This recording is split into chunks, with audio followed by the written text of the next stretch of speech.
तो नमस्कार दोस्तों, प्रमाण एजुकेशन की यूट्यूब चैनल पे आप सभी दोस्तों का स्वागत करते हैं। तो आज की क्लास जो होने वाली है हिंदी के कुछ महत्वपूर्ण यहाँ पे टॉपिक्स हैं जो कि वन लाइन क्वेश्चन के साथ यहाँ पे रखे गए हैं।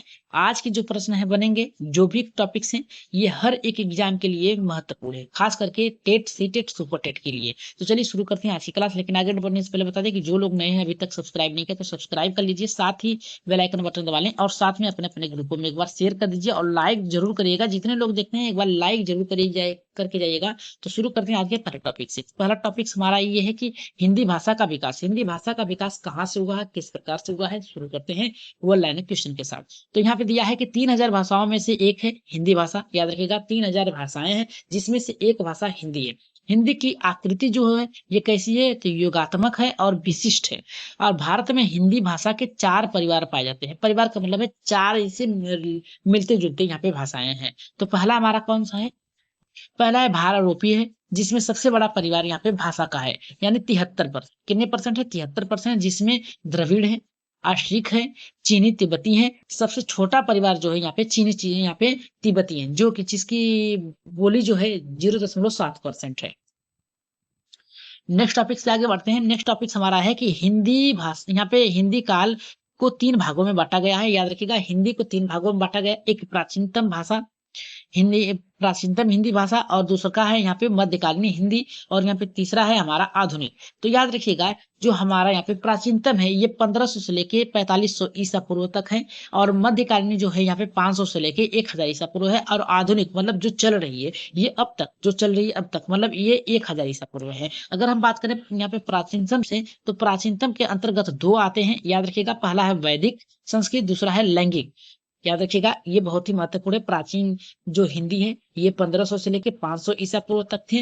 इसके अंतर्गत वैदिक संस्कृत आते थे और लैंगिक लैंगिक, ठीक है। और मध्यकालीन यानी बीच वाला, यानी लास्ट प्राचीन के और आधुनिक के बीच में जो भाषाएं बोली जाती थी उसमें बोली जाती थी यहाँ पे पाली भाषा, प्राकृतिक भाषा, अपभ्रंश और यहाँ पे अवधूत भाषा।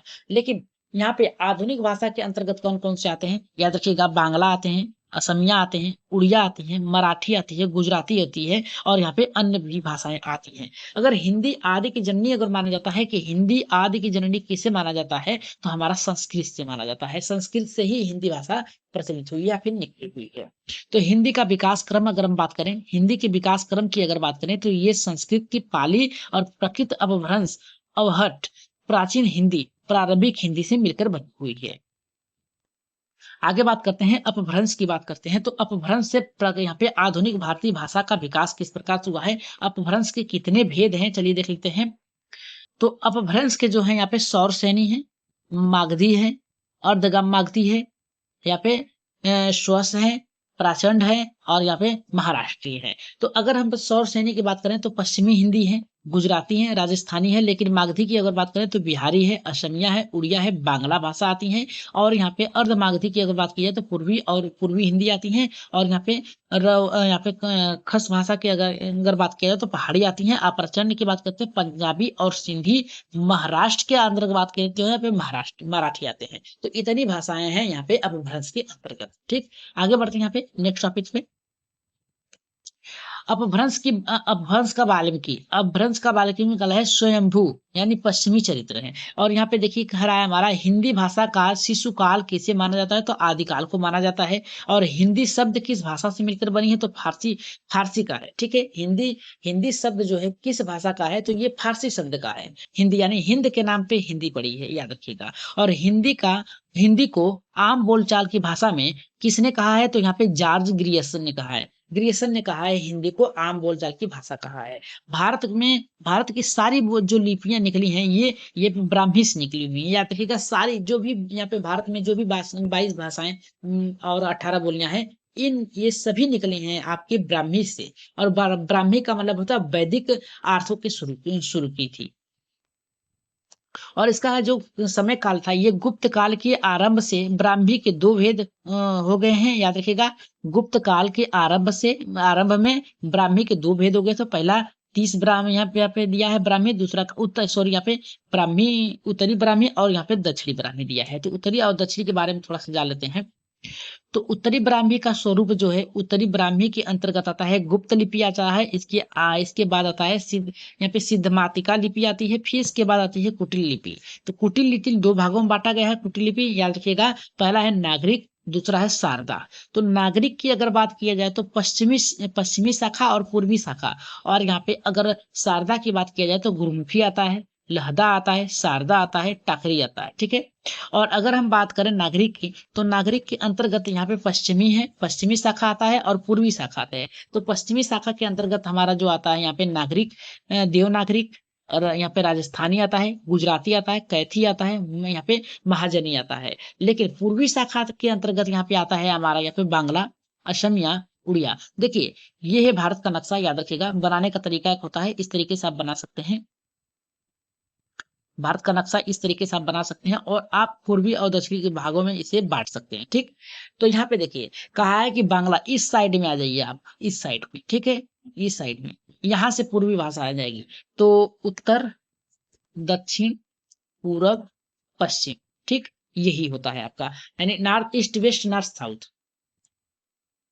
अगर हम दक्षिणी ब्राह्मी स्वरूप का बात किया जाए तो इसका जो दक्षिणी ब्राह्मी है इसके अंतर्गत आता है तेलुगु कन्नड़ लिपि, यहाँ पे तमिल आता है, और यहाँ पे तमिल लिपि आता है, और ग्रंथ लिपि आता है, और मलयालम लिपि आता है। लेकिन हिंदी हिंदी और हिंदुस्तान का नारा दिया गया था, और ये प्रताप नारायण मिश्र के द्वारा दिया गया था। ठीक है। हिंदी, हिंदुस्तान का नारा किसने दिया था? प्रताप यहाँ पे नारायण मिश्र ने जी ने दिया था।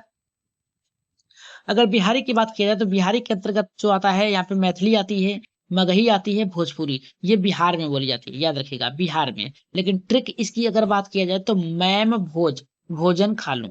अगर इसकी बात किया जाए बिहारी में तो कौन कौन सी भाषाएं होती है? तो मैथिली, मगही और यहाँ पे भोजपुरी आती है। अगर वहीं पे पहाड़ी की बात किया जाए तो पहाड़ी के अंतर्गत आता है कुमानी आता है, याद रखिएगा। यहाँ पे गढ़वाली आता है, नेपाली आता है। पहाड़ी जो ऊपर का क्षेत्र है हमारा, जो नेपाल से सटा हुआ है, उससे कह रहा है।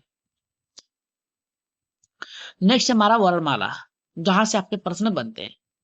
यहाँ से प्रश्न आप लोगों के एकदम सटीक बनते हैं। करा के वर्णमाला, इसमें आप कोई भी परिवर्तन नहीं कर सकते हैं। जो भी प्रश्न पूछते हैं एग्जामिनर, उसका उत्तर आप लोग उसी प्रकार से दे देते हैं। तो भाषा की सबसे छोटी इकाई को क्या कहा जाता है? वर्ण कहा जाता है। वर्गों के व्यवस्थित क्रम को क्या कहते हैं? वर्णमाला कहा जाता है। ध्वनि आकृति के सूचक यानी प्लुत स्वर है, प्लुत स्वर की जो ये चिन्ह है इस प्रकार से है। भाषा की सार्थक इकाई को क्या कहा जाता है? वाक्य कहा जाता है।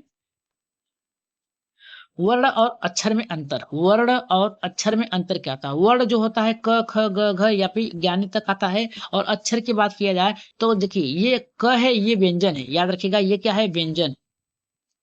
और इस स्वर अगर बात किया जाए तो स्वर में अ, आ, ई आता है। तो यहाँ पे स्वर, और यहाँ पे स्वर, वर्डों में स्वर मिल जाता है तो वो क्या होता है? यहाँ पे व्यंजन हो जाता है। जैसे में अगर बात किया जाए यहाँ पे ज, ठीक, ज पूर्ण है, लेकिन अगर किसी स्वर की बात किया जाए तो यहाँ पे देखिए सभी सभी व्यंजनों में क्या है? आपकी स्वर छुपे हुए हैं। स्वर जो है व्यंजन से मिलकर बना हुआ है। नेक्स्ट हमारा यहाँ पे है अक्षर। अक्षर किसे कहा जाता है? आधा क प्लस आधा अ, ये मिलके बनता है पूरा क। ख और अ मिलके बनता है ख। यानी वर्णों के यहाँ पे खंडन को अक्षर कहा जाता है। यानी जो वर्ड है उसको अलग कर दिया जाए, विखंड या उसका संधि विच्छेद कर दिया जाए तो क्या हो जाता है? अक्षर हो जाता है। वर्ण, यहाँ पे वर्णमाला जो होती थी वो 52 थी, लेकिन अब के समय में 53 हो गई है। और ये वह भाषा आपकी है, ये इसको मिला दिया गया है, ये ल, इसको ल पढ़ा जाता है। ठीक है। अब 52 की जगह आपका 53 हो गया है। ठीक, इतना याद रखिएगा। वर्णमाला आपकी 53 है, याद रखिएगा। 53 वर्णमाला है, और इसके अंतर्गत क्या क्या आते हैं? तो पहला आता है स्वर, दूसरा आता है व्यंजन। तो स्वरों में क्या कौन कौन सी आती है? स्वरों की संख्या जो है 11 है, इतना याद रखिएगा। और व्यंजनों की संख्या जो है 33 था, याद रखिएगा, +1 यानी अब 34 हो गया है। ठीक है। तो नेक्स्ट हमारा यहाँ पे कह रहा है कि स्वरों की संख्या 11 है, जिसमें हम बात करते हैं हर्ष। हर्ष मतलब छोटा होता है, दीर्घ मतलब बड़ा होता है, प्लुत मतलब होता है जो छुपा होता है। ठीक है। और व्यंजन की संख्या जो है 34 हो गई है, इतना याद रखिएगा आप लोग। और 34 के अंतर्गत स्पर्श व्यंजन, अंतस्थ व्यंजन और ऊष्म व्यंजन के अंतर्गत ये सब आते हैं। नेक्स्ट हमारा स्वरों का उच्चारण स्थान के आधार पर वर्गीकरण। तो स्वरों का उच्चारण स्थान के आधार पर वर्गीकरण किस प्रकार से हुआ है? तो मात्रा के आधार पर। तो हर्ष स्वर अ, ई, उ, री, यानी छोटा अ, छोटा ई, छोटा उ और री, ये क्या है आपके हर्ष यानी छोटा है। और दीर्घ की अगर बात किया जाए तो दीर्घ के अंतर्गत सभी बड़े अक्षर जो होते हैं, वर्ड होते हैं, वही आते हैं। जिस प्रकार से बड़ा आ, बड़ा ई, बड़ा उ, ई मूल दीर्घ हो गए, लेकिन ए, आए, ओ, आओ ये सब ये दीर्घ, ठीक है। और अगर प्लुत की बात किया जाए तो प्लुत में रा आएगा और इसके अंतर्गत ये रहे उसके छेद, ठीक। अगर जीभ के आधार पे बात किया जाए तो अग्रस्वर, इसके अंतर्गत ई, ए आएंगे, जो आपके आगे वाले भाग से, जीभ के आगे, ये जीभ है, इसके टंग, इसके सामने वाले भाग से बोला जाता है, उसे कहा जाता है अग्र भाग। और मध्य भाग के अंतर्गत आता है आपका अ, और पश्च भाग के अंतर आता है आ, उ, ओ, अंग। और मुख द्वार के आधार पर अगर बात किया जाए तो विपरीत है, जिसकी यानी ओपन, यानी खोलने पर मुंह, यहाँ पे पूरा मुंह खुल जाए, जैसे में आ में सभी प्रकार, सभी तरह के आपके पूरे मुख जो है खुल जाते हैं। अर्धवृत्त की बात किया जाती है यहाँ पे, तो आधा मुख जहां पे खुले तो अ, ए, ओ, औ, ठीक है। इसमें क्या है आपका मुख, देखिए बोल कर देखिए ए, औ, इसमें आपके आधे मुख ही खुलते हैं। समवृत्त की बात किया जाए यानी क्लोज, यानी बंद मुख, बंद मुख की ई, उ, इसमें आपके मुख जो है वो बंद रहते हैं।